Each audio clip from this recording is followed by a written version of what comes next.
Donald Trump souhaite un joyeux Noël à tous, y compris aux pourritures de gauche radicale. Esprit de Noël, où diable te caches-tu? Sûrement pas sur la table de réveillon dressée à Mar-a-Lago pour le repas de Donald Trump. Au lendemain de l'interdiction de séjour aux États-Unis de plusieurs responsables européens, à qui l'administration américaine reprochait d'avoir agi pour la régulation des plateformes partisanes d'une liberté d'expression absolue, le président des États-Unis a souhaité un joyeux Noël bien particulier à ses adversaires politiques de l'intérieur.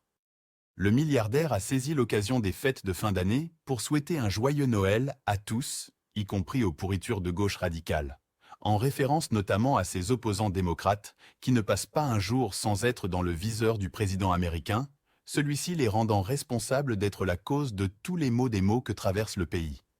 Joyeux Noël à tous, y compris aux pourritures de gauche radicale qui font tout leur possible pour détruire notre pays, mais qui échouent lamentablement, a ainsi déclaré le président républicain sur son réseau Truth Social depuis son deuxième lieu de résidence en Floride.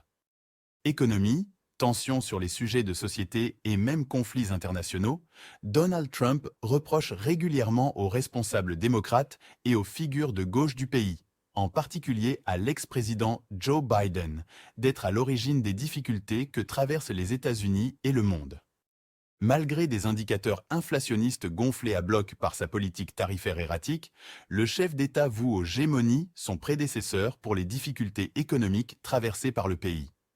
La gauche radicale est une catégorie fourre-tout dont le président d'extrême droite et ses affidés usent et abusent.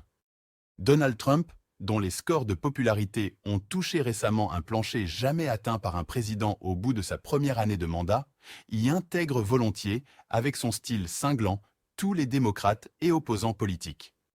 On y retrouve aussi les présentateurs de Late Show, volontiers critiques à son égard, dont il dissèque régulièrement le contenu, les juges qui retoquent ses décisions inconstitutionnelles, la presse coupable de faire son travail, les Antifa, qu'il a voulu ranger dans la catégorie des organisations terroristes, et même les figures plus modérées, généralement classées au centre de l'échiquier politique. Dernière occasion en date pour le New-Yorkais de s'en prendre à ses opposants.